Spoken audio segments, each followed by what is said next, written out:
Oui, la non-dualité.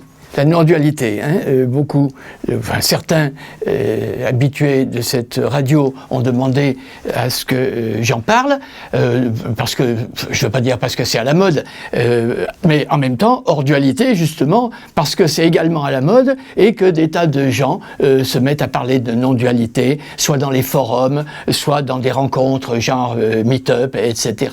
Et que ces gens qui, à la fois, écoutent vos émissions et assistent à ces commentaires sur la non-dualité, trouvent cela tout de même souvent, très très souvent, aberrant. Quand on voit certaines phrases qui sont prises comme non-dualité dans les forums ou ailleurs, mais même déjà depuis un certain temps, puisque l'Advaita, qui voulait dire la non-dualité, était le grand dada d'un Krishnamurti qui disait des inepties du genre « ne croyez personne, écoutez-moi ». D'ailleurs, Nietzsche avait rigolé déjà de cette phrase avant, surtout n'écoutez rien, mais croyez-moi. Et la même chose dans ces pseudo, alors ils appellent ça même la néo-non-dualité, comme s'il pouvait y avoir une table et une néo-table, ou comme s'il pouvait y avoir une unité et une néo-unité. C'est tellement aberrant, ce qu'on peut appeler des imbéciles. Les imbéciles, c'est-à-dire ceux qui sont sur une seule béquille, alors qu'il faut deux béquilles.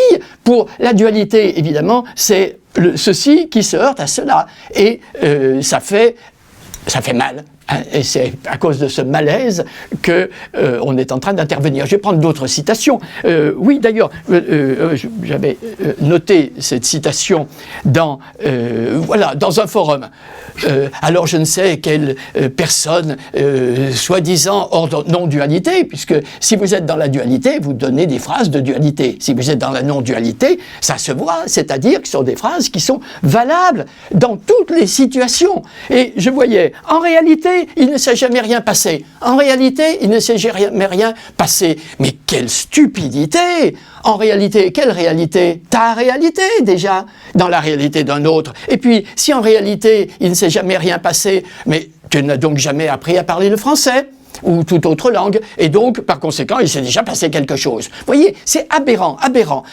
Une autre, dans le même style d'ailleurs, alors en anglais, ça fait mieux, de toute façon, je ne veux pas donner de nom parce que ça ferait de la publicité à tous ces gens-là. The past has no power over the present moment. Le passé n'a pas de pouvoir sur le moment présent. Mais c'est du même genre. Alors, si le passé n'a pas de pouvoir, alors ta langue, tu ne peux pas parler. Tu ne peux pas parler puisque c'est la puissance du fait que tu as appris à parler une langue dans le passé qui fait qu'aujourd'hui, tu peux parler. Voilà, alors ça c'est tout typique, comme j'avais dit pour Krishnamurti qui disait d'ailleurs, la seule utilité du mental, c'est de montrer qu'il ne sert à rien. Mais aberrant, il ne sert à rien, tiens, et tu me dis qu'il sert à montrer qu'il ne... Voilà, donc on pourrait rectifier, voilà comment on passerait de la dualité à la non-dualité. La seule utilité du mental, c'est de montrer qu'il ne sert à rien, sinon de montrer qu'il ne sert à rien. Et là, on est sorti de la dualité, c'est-à-dire qu'il n'y a pas un paramètre que l'on a oublié. Et alors, on a tout ça, toute la journée, dans les je dirais, pseudo-spiritualisantes, très New Age, ou dans les psy quelque chose, avec leurs obsessions. Et vous voyez ça dans tous les petits magazines gratuits. Alors, il faut vivre ici et maintenant. Et ici et maintenant. Est-ce que tu vis ailleurs que ici et maintenant? Et tous les efforts que tu vas faire pour vivre ici et maintenant, alors que tu es ici et maintenant, ça te met évidemment dans une culpabilité très chrétienne, on pourrait presque dire. Mon pauvre, tu n'es pas encore arrivé. Alors il faut suivre tels enseignements, telles choses, etc., qui sont des enseignements en général. Je ne veux pas tout bazarder d'un coup de main, qui sont en général dans la dualité. L'autre point que vous voyez également sur tous même les réseaux sociaux, parce qu'il y en a, les pseudo-citations de Shakespeare, aujourd'hui la pseudo-citation de Aldous Huxley, et quand vous regardez, c'est un hoax que quelqu'un, il y a X années, celui-ci était intelligent. Huxley, c'est tout de même pas n'importe qui, donc même s'il fait un récapitulatif, c'est pas mal, mais c'est aberrant en même temps. Hein. Alors, par contre, on vous dit, ouvrez-vous, hein, vous allez, en ce moment, alors il y a tout un colloque dans toutes les grandes villes pour se déployer, tout vous réussira si vous arrivez à comprendre la pensée positive. Mais écoutez, si tout le monde devient millionnaire, comme c'est proposé, ça va tout de même poser des problèmes. Et bien entendu, celui qui n'y arrivera pas, il aura la culpabilité, on lui dira « c'est parce que ton cours, tu l'as pas suffisamment suivi, ou parce que tu n'es pas encore assez mûr pour, etc. » Non, alors que, hors dualité, et c'est là, heureusement qu'il y a des maîtres, celui qui est cité habituellement, Ramana Maharshi, qui est vraiment hors dualité. Alors, vous avez, ça, j'ai parlé sur le plan ici et maintenant, qui serait sur le plan très physique, on peut dire, hein, ou très mental, suivant comment on le prend. Sur le plan relationnel, cette ouverture, ouvrez-vous, humanitaire, toutes les autres cultures, le bonheur est en toi, c'est toi qui fais pas les efforts, etc. Et sur un plan beaucoup plus terre à terre, on peut dire le mieux-être. Alors vous voyez des gens qui courent toute la journée pour être mieux, alors qu'on leur a dit c'est pas bon pour le cœur. Alors le mieux-être, on fait de la gymnastique, alors que dans l'hindouisme ou le bouddhisme, on dit surtout pas de sport. Hein. Le yoga, c'est pas un sport. Mais maintenant, évidemment, qu'on appelle yoga un peu n'importe quoi, et en particulier toute la gymnastique, c'est très à la mode là aussi. Sortir de cette dualité. Pourquoi sortir de cette dualité? Mais parce qu'il y a malaise. Hein, je prends une simple petite image dans Lanza del Vasto. Hein, un jour, Lanza del Vasto rencontre quelqu'un qui est ivre et qui lui demande de l'argent. Et là, Lanza del Vasto se dit, qu'est-ce que je fais? Si je lui donne de l'argent, ce monsieur va s'enivrer et peut-être en mourir. Mais si je ne lui en donne pas, peut-être qu'il va se suicider. Et alors, vous voyez, c'est bien poser la dualité entre ceci et cela. Qu'est-ce qu'il faut faire? Alors, Lanza del Vasto donne une très bonne réponse. Il va faire ce qu'il ressent et en assumant évidemment les conséquences. C'est ça la fameuse liberté d'expression, etc. Tu peux faire tout ce que tu veux, mais tu auras des conséquences. Et tu seras obligé d'assumer les conséquences. Et si tu n'assumes pas les conséquences, tu auras les conséquences de ne pas avoir assumé les conséquences. Ça tient en très peu de mots, tout ça. Pour sortir de cette dualité en voyant tous les paramètres. Hein, le malaise physique, qui fait que j'ai plus envie de travailler. Une belle petite histoire aussi qui est arrivée, et j'ai des témoins pour cela, sur la place Beaubourg, à l'époque où il y avait encore des orateurs publics, voire Mouna et d'autres, ce monsieur disait « la vie ne vaut pas la peine d'être vécue, c'est abominable, etc. » Et je lui disais « mais arrêtez de faire ce que vous faites, hein, mon travail est insupportable. » Eh bien arrêtez votre travail, mais si j'arrête mon travail, je ne vais plus avoir d'argent, et alors oui, mais si j'ai plus d'argent, j'ai plus manger. Oui, et alors? Mais je vais mourir. Mais monsieur, vous disiez que vous ne teniez pas la vie, qu'elle ne valait pas la peine d'être vécue. Et il voulait me tuer parce qu'on l'avait poussé hors de son système de béquilles où il croyait en une seule chose et il ne mettait pas la deuxième béquille qui serait sortir de la dualité. Tout est dans deux sur la planète, hein, le oui, le non, le blanc, le noir, etc. Ça, tout le monde le connaît.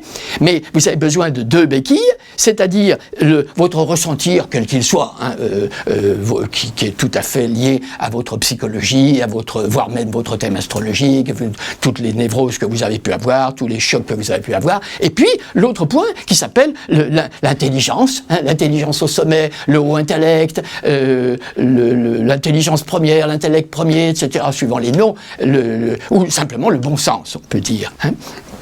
Donc, dans votre travail, c'est vrai que, pour employer une terminologie orientale, le fameux dharma, hein, ce pourquoi je suis fait sur la terre. Si je ne peux pas vivre ce pourquoi je suis fait sur la terre, eh ben, je fais ce qui m'est proposé pour, justement, ne pas mourir de faim. Parce qu'il faut avoir justement cette intelligence de ne pas vouloir, il y a une expression française très vulgaire, mais de ne pas vouloir faire mieux que ce que tu peux très, très, très sincèrement faire. Donc, tu as besoin d'argent pour manger, tu fais tel travail, même s'il ne te plaît pas, mais par contre, sortant de cette dualité qui serait un malaise, tu te dis, oui, mais ce moyen-là me permet d'être heureux, relativement heureux. Même si c'est pas mon dharma, c'est pas ce pourquoi je suis fait sur la terre, eh bien, mon dharma, il me prendra quand il me prendra.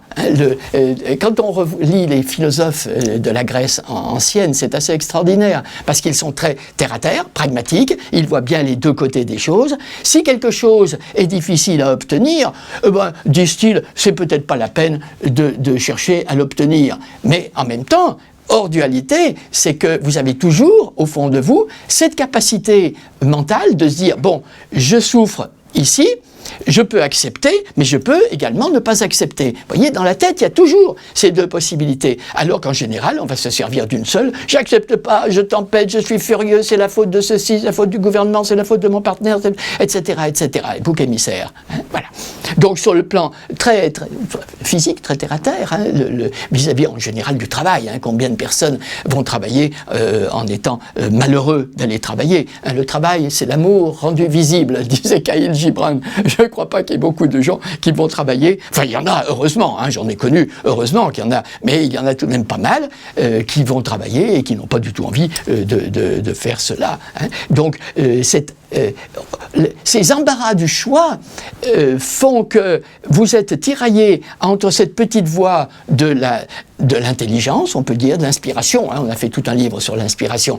Et puis, la voie très terre à terre en même temps. Là, je renverse cette voie terre à terre qui vous dit, tu as besoin, je répète, tu as besoin d'amis pour être heureux, tu as besoin d'argent pour être heureux, tu as besoin de comprendre aussi ce que tu vis pour être heureux.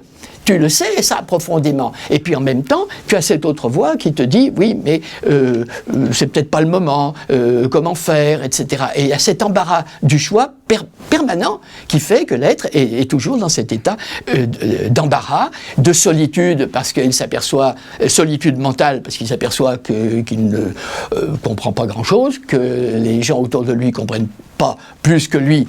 En général, je répète, je ne veux pas être moi-même dans la dualité, heureusement qu'il y a des gens qui comprennent ces choses-là et qui voient d'un œil, comme dirait la Bhagavad Gita, qui voient d'un œil égal l'agréable et le désagréable, et qui se disent, bon, il y a ce qu'il y a, et si je ne peux pas changer les choses, j'essaye de m'ajuster à ces choses, ou j'essaye de partir loin de ces choses. Alors bien sûr, ça donne aussi les drogues, ça donne les suicides, ça donne le n'importe quoi, toutes les caricatures que l'on voit maintenant d'agressivité contre n'importe qui, pour se venger du fait que l'on ne peut pas vivre sa vie.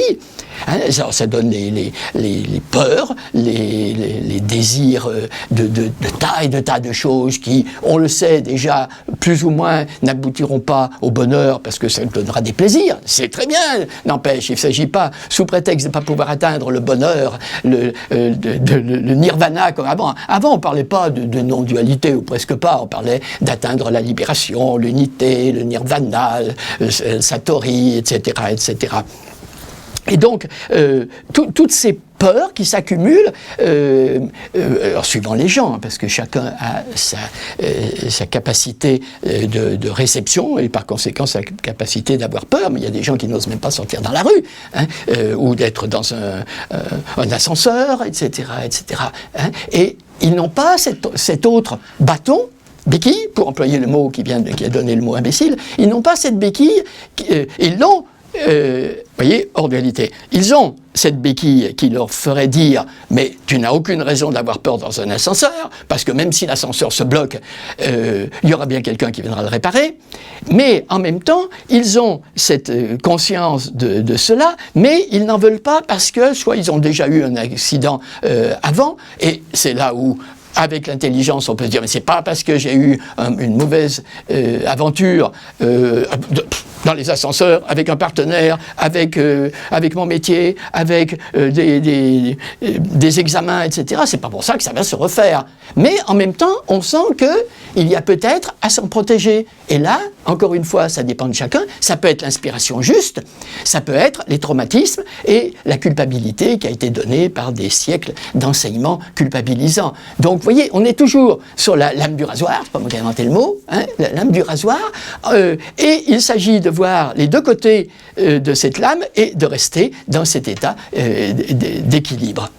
Et à ce moment-là, la compréhension votre compréhension de cela vous met dans la compréhension de cela. Hein, c'est un cercle non pas vicieux, pour une fois. Dès que vous vous mettez hors de cette dualité en voyant les paramètres, vous voyez le 2, vous voyez le ceci et vous voyez le contraire. Vous êtes là en haut à regarder les deux boîtes. En même temps, il faut regarder celui qui regarde, c'est-à-dire voir pourquoi est-ce que j'agis comme ceci, est-ce que ce n'est pas dû à toutes mes limitations, de quelque ordre que ce soit, culturelles, cultuelles ou astrologiques. Et donc on va petit à petit vers cette unité du moi. Hein, il n'y a pas à rechercher son moi, hein, parce que celui qui recherche son moi, il se met déjà dans un état de secondarité par rapport à son moi. Il n'y a pas à chercher le moi, il n'y a pas à chercher la non-dualité, il y a à être ici et maintenant, là où on est. Il n'y a pas à être ici et maintenant en faisant un effort, il y a à voir que l'on est ici et maintenant de toute éternité. Et tout ceci, pourquoi? Parce que si on parle de non-dualité, etc., c'est parce qu'on a envie de quitter ce malaise pour atteindre à un bien-être sur le plan mental qui serait la compréhension de tout, mais même de toutes les phrases que l'on peut lire, en ne tombant pas dans le piège de « on a dit ceci, donc c'est une vérité ». Non, regardez cette vérité, soi-disant, si elle est hors dualité, c'est une vérité, sinon, c'est une imbécilité. Hein, à tous les niveaux, comme on avait vu tout à l'heure. Alors, heureusement, on a la chance d'avoir, pour nous aider aussi, des livres, hein, parce que, bien sûr, il faudrait être dans la compagnie des hommes sages, comme on disait dans toutes les philosophies orientales, hein, même peut-être dans le christianisme, hein, être dans l'Iglesia, la compagnie, le Shinga, dans la compagnie des gens qui ont compris déjà cela. Mais ça se fait tout de même rare, et plus personne n'a beaucoup de temps pour cela. Donc, il y a tout de même des livres qui vous montrent que ce n'est pas ça, ce n'est pas ça. Neti, neti, neti, neti, hein, en Orient. C'est pas ça, c'est pas ça, c'est pas ça. Net-i, d'ailleurs, par la langue des oiseaux, pour ceux qui connaissent, et certains d'entre vous connaissent cela, c'est le i, l'axe, qui est honnête, et honnête en même temps. Hein, voilà, voilà. L'axe qui est avant le binaire, avant le oui et le non, il est au-delà de cela. Hein, au-delà du bien et du mal. Ça ne veut pas dire que l'on ne voit pas ce qui est bien et mal et on n'en tire pas des conclusions, mais dans ce juste, d'ailleurs le mot juste commençait par un i avant, juste, on est dans le juste qui voit d'un œil, encore je rabâche, la Bhagavad Gita, qui voit d'un œil égal ce qui est agréable et ce qui est désagréable. Et en fonction de cela, avec ton mental, ton intelligence, hein, il y aurait toute une émission à faire sur l'intelligence, sur les intelligences, parce que d'ailleurs, ce qui a été fait, bien, il y en a qui ont vu tout de même qu'il fallait voir qu'il y avait un certain nombre d'intelligences différentes. Hein. Il y a eu ceux qui ont regardé les 7 intelligences, même par la suite, il y a eu les 12 intelligences, mais elles ne sont pas, à mon avis, c'est pour ça qu'on fera peut-être une émission, les vraies 12 intelligences qui sont vues en tant que ces 12 filières qui sortent de votre crâne, hein. Il y a 12 nerfs, paraît-il, et qui règlent tous les problèmes. Alors, bien entendu, il faut accepter celle-ci plutôt que celle-là, et ça demande déjà une attention. On ne fait pas tout à toute vitesse sans voir que les paramètres ne coïncident pas avec la vérité du moment.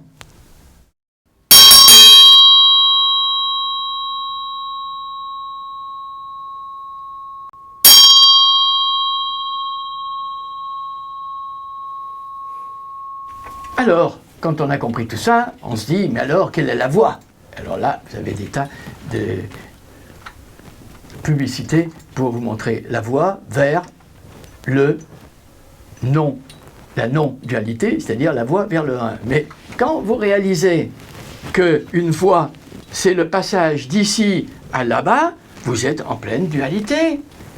Tout cheminement, toute voie, ne vous permettra pas d'atteindre l'unité. Mais, alors en même temps, hors dualité, toute voie vous amènera vers l'unité, tôt ou tard. En alchimie, on parle de la voie longue et de la voie courte, c'est-à-dire que automatiquement, il y a un jour où vous réalisez que votre bon sens arrive, hein, un peu comme le fou qui se tape la tête contre les murs et qui dit « qu'est-ce que ça fait du bien quand on s'arrête ?»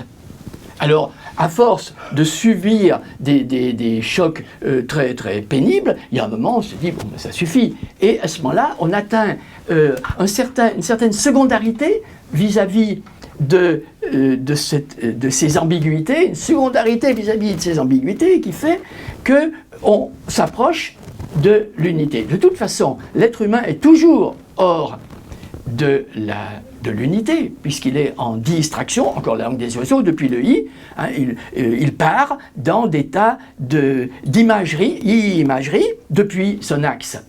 C'est ça l'existence, c'est tout à fait naturel, on peut dire.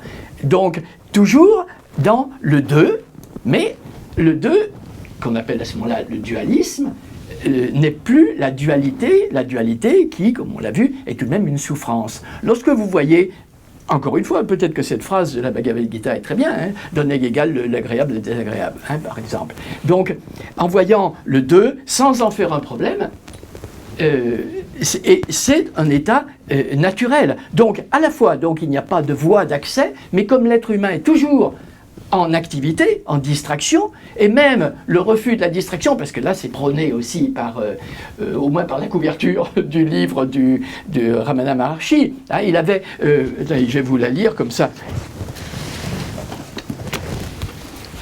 Voilà, après de longues années d'un rigoureux ascétisme solitaire, il était parvenu sur le plan de la conscience de l'unité. Pour lui, l'identité, dans un élément présent entre le moi et le non-moi, entre le divin supracosmique et le divin dans le cœur de l'homme, était une vérité d'expérience constante. Voilà. Tout ceci parce qu'on peut appeler la voie purgative. Dans le christianisme scolastique, hein, le début des enseignements des maîtres chrétiens, il y avait ces trois voies, Saint-Augustin a bien manqué, la voie purgative, hein, de l'ascétisme, ensuite illuminative et ensuite unitive. Et c'est tout à fait les trois plans que l'on pourrait prendre pour voir cela. On va voir ça rapidement, on fera certainement une autre vidéo pour pas que ça soit trop long tout ça, parce que c'est déjà assez indigeste, on peut dire. Hein. Alors, la voie purgative, c'est la voie donc de Ramana Maharshi, c'est-à-dire l'ascétisme. Alors, on évite toutes les distractions, plus rien. Ça, c'était très chrétien aussi. Hein. On arrête les modes, on arrête les habitudes, on arrête la pensée commune. Hein. On ne fait pas les choses parce que tout le monde les fait. On arrête toute distraction. Et en voyant, alors, plusieurs techniques, on pourrait dire, en voyant que les choses que l'on choisit dans l'existence, on les choisit en fonction de nos préférences, je reviens là-dessus, culturelles, cultuelles, astrologiques, etc. Hein. Et donc, pour parvenir au rien. Hein. On l'a bien vu dans le christianisme, même il faisait encore pire, il se flagellait pour ça, mais même si vous vous flagellez, c'est encore une distraction. Donc, rien, neti, c'est pas ça. Mais l'ennui, c'est que chaque fois que vous dites c'est pas ça, vous faites un ça dans le c'est pas ça, et vous continuez la dualité. Donc on peut pas arrêter le mental en voulant arrêter le mental. Essayez de vous endormir en disant je ne pense plus, hein, qu'on a vu quand on donnait des cours de Hatha Yoga, le vrai yoga, dans le Savasana, la posture du cadavre, les êtres n'avaient pas besoin de se dire je ne pense pas. Au contraire, ils se détendaient, ils s'endormaient. Tout simplement.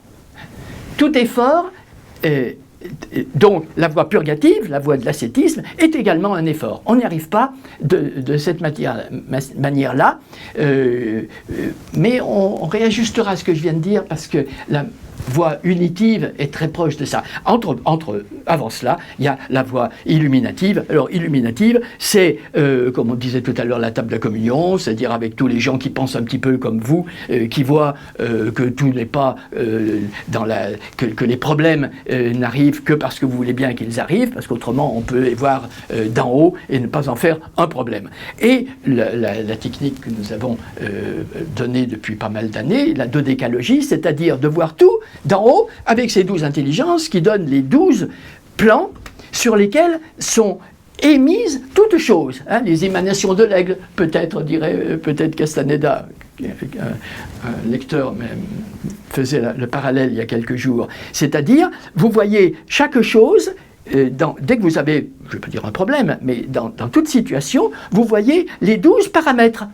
Et donc, vous n'êtes pas piégé dans les paramètres que vous aimez parce que, moi j'aime tellement l'humanité. Alors, oui, d'accord, mais regarde ton amour pour l'humanité. Est-ce que c'est vraiment aider l'humanité de vouloir faire ce que tu vas leur faire faire? Voilà, est-ce qu'il n'y a pas l'histoire habituelle dans l'Orient, c'est ne pas donner un poisson aux gens, mais leur apprendre à pêcher.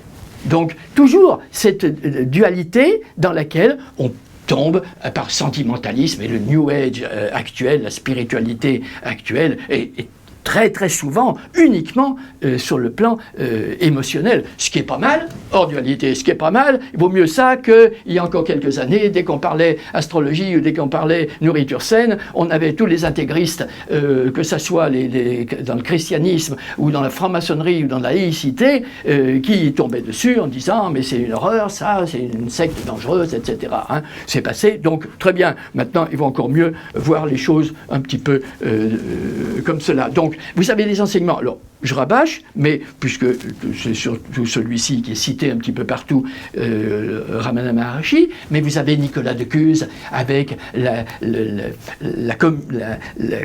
coïncidence des opposés, avec le non-autre. C'est extraordinaire. Bon, il faut pouvoir le lire, tout ça. Vous avez Matsu aussi, vous avez Wangpo, ce sont les maîtres anciens qui avaient très bien compris ce qu'était la vérité, absence de dualité. Ça, c'est une citation de Karuna Platon.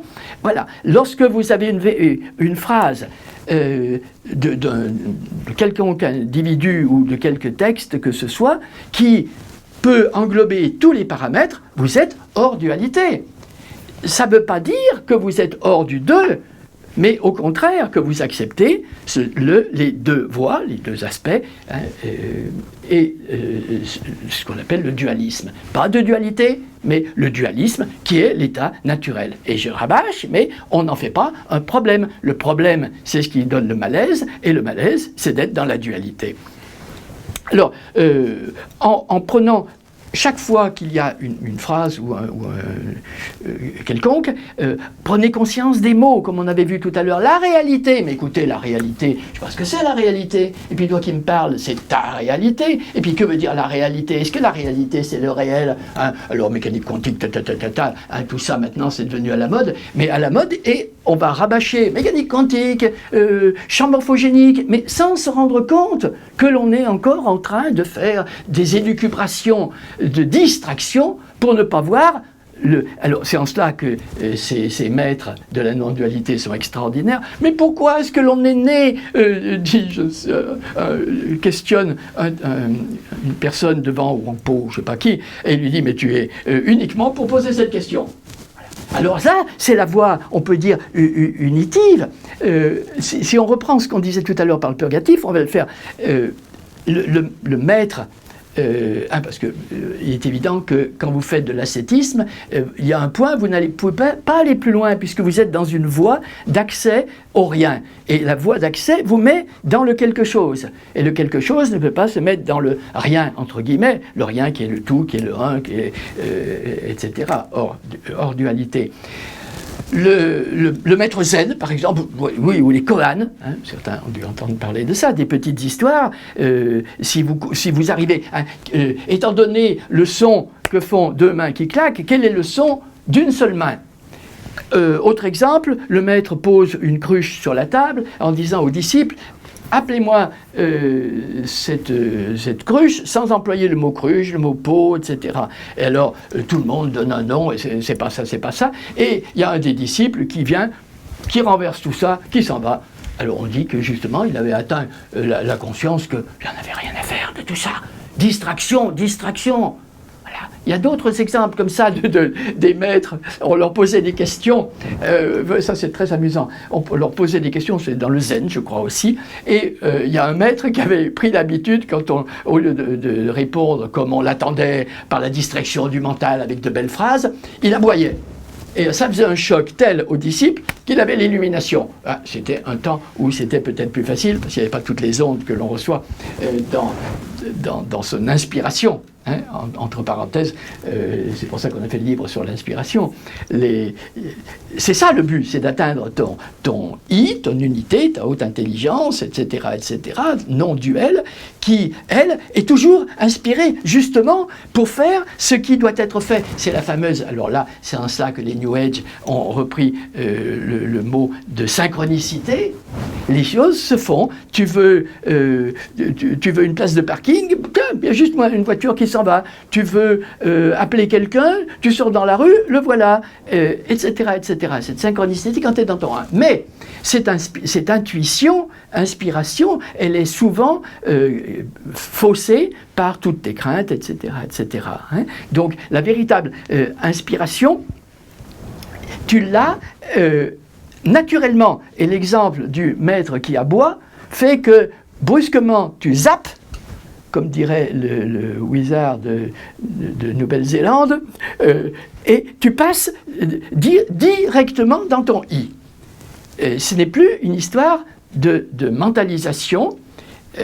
Tu atteins ce point où tu vois le 2 sans en faire de problème. Voilà.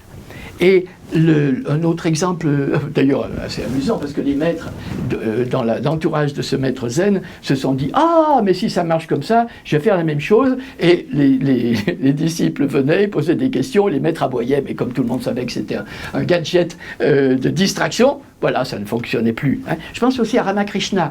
Ramakrishna, qui était l'adorateur de la mer, il était encore dans cette dualité de la mer universelle, hein, voilà, je ne sais pas comment il appelait ça, enfin, la mer, voilà, la divine mère. Et un jour, il y a quelqu'un dans la rue qui vient et il lui dit « Ah, la divine mère ». Et ce monsieur qui vient dans la rue lui dit « Ça suffit avec ta divine mère, tu te mets encore dans le binaire ». Et il prend un éclat de verre et il fend le front de Ramakrishna. Vous vous rendez compte si ça se faisait maintenant, tous les procès qu'il y aurait? Il fend le front de Ramakrishna et Ramakrishna dit à ce moment-là, c'est comme s'il y avait une ouverture dans mon image de la mère divine, ça s'est ouvert et c'est là où il a atteint son unité. Voilà. Alors ça, c'est des cas extrêmes qui sont hors. Un autre, Ramakrishna d'ailleurs aussi, je me souviens d'une histoire où mais je vais atteindre le nirvana, demandait un disciple, et il lui met la tête dans l'eau et il le maintient dans l'eau. Et le disciple dit, voilà, étouffé. Et Ramakrishna lui dit, tu vois, le jour où tu voudras atteindre ton unité avec la même puissance que celle qui voulait que tu respires, eh bien, tu l'obtiendras. C'est toujours, comme on disait tout à l'heure, le fou qui se tape la tête contre les murs, il dit, qu'est-ce que ça fait du bien quand on s'arrête?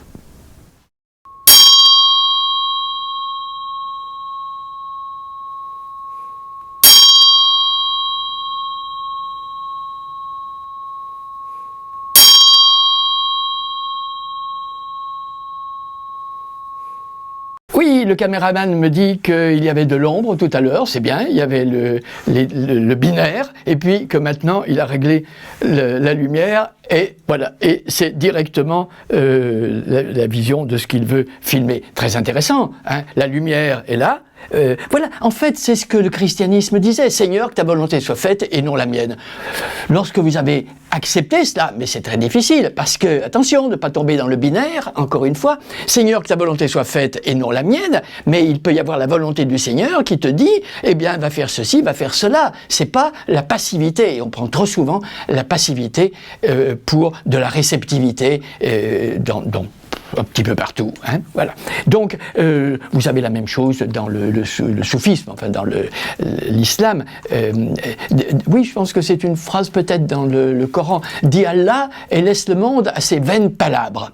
C'est-à-dire qu'il y a ce qu'il y a, le tatsat de l'hindouisme, le 1 sans second du taoïsme, etc. C'est marqué partout tout ça. Mais d'accepter qu'il y a ce qu'il y a, et de ne pas en faire un problème, voire tous les maîtres tout de même de la Grèce ancienne, hein, voire donc tous les livres dont on a parlé tout à l'heure, et le fait que si vous questionnez tous les mots, la première chose à faire chaque fois que vous avez une phrase, c'est regarder les mots, comme j'ai dit tout à l'heure. Ensuite, secondairement, vous voyez comment vous l'appliquez dans d'autres cas. Il ne faut plus avoir peur. Ah, vous entendez ça dans tous les New Age aussi. N'ayez plus peur, mais je suis désolé, si je n'ai pas peur, je vais me faire écraser en traversant la rue. Alors ça ne veut pas dire qu'il ne faut plus avoir peur, ça veut dire qu'il faut avoir peur dans certains cas, non pas vos cas névrotiques, quoique encore, voyez vos névroses qui font que vous avez peur, etc., pour atteindre ce point plus simple, où vous voyez qu'il y a des moments pour avoir peur, des moments pour ne pas avoir peur. Hein. La même chose sur le plan mental. Pensez à tous les gens, ça défrayé la chronique, des gens qui partent à Lourdes parce qu'ils sont malades et donc X années de suite, ils vont en pèlerinage à Lourdes demandant à la Vierge de les guérir et puis ça ne marche pas. Alors au bout de X années, ils en ont assez, ils rentrent chez eux en disant ça ne fonctionne pas et à ce moment-là, poum, ça y est, guérison. Pourquoi ? Parce qu'ils ont lâché ce mental binaire qui les mettait dans le binaire, qui les mettait dans la confusion entre la guérison par la Vierge Marie et la maladie. Et ils étaient entre les deux. Une fois qu'ils ont arrêté de croire en la Vierge Marie, ils redeviennent ce qu'ils sont. Alors, c'est plus compliqué que ça, parce que la maladie est tout de même un symptôme, parce qu'il y avait des réactions déjà de dualité dans l'être humain. Ben, ça, c'est toutes les maladies aussi, on le sait. Hein. Voilà, ça, on va pas... tout le monde a suffisamment lu maintenant des textes sur ces sujets-là. Là, ce fameux lâcher-prise qui ne peut pas se faire par le mental, comme on disait tout à l'heure par le yoga, je lâche prise. Mais non, tu peux dans une certaine manière lâcher prise, ne pas en faire un problème, mais ne fais pas un problème de ne pas faire un problème. C'est ça le détachement. Hein.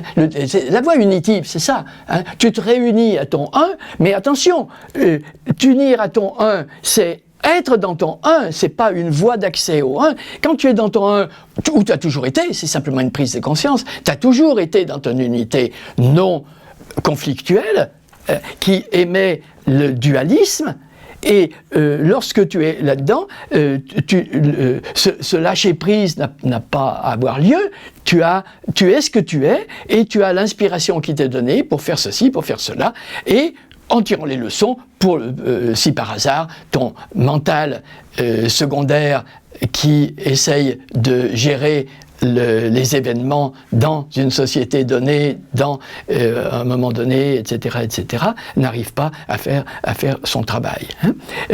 Alors, vous avez toutes ces expressions ridicules après, quand vous avez vu que, je reprends peut-être ce que je venais de dire, vous regardez les mots, vous regardez les paramètres, est-ce que c'est juste la phrase qui est donnée, est-ce que c'est juste dans tous les cas de l'existence? Si ce n'est pas juste, c'est que ce n'est pas juste.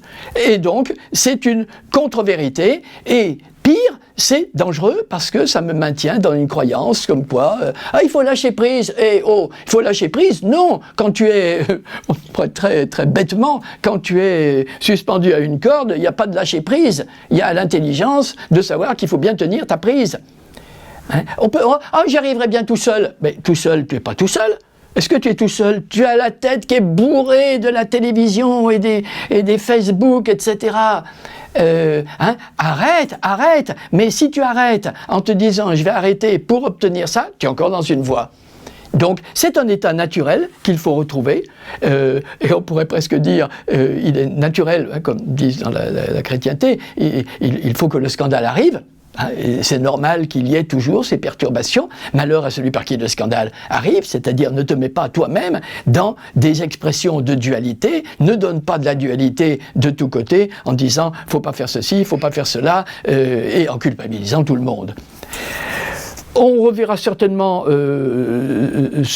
cela un jour, parce que ce détachement, peut-être qu'on peut terminer en parlant vraiment de ce détachement qui est prôné partout, mais voyez que le détachement à la Krishnamurti, à des tas de techniques orientales ou psychologiques, le détachement est un attachement à ce détachement. On a rencontré à l'époque où Krishnamurti était très à la mode, on a rencontré des gens qui étaient tellement dans cette volonté de déconditionnement qui ne voulaient même plus s'asseoir sur une chaise, c'était un conditionnement, il y en a même qui se sont suicidés à cette époque.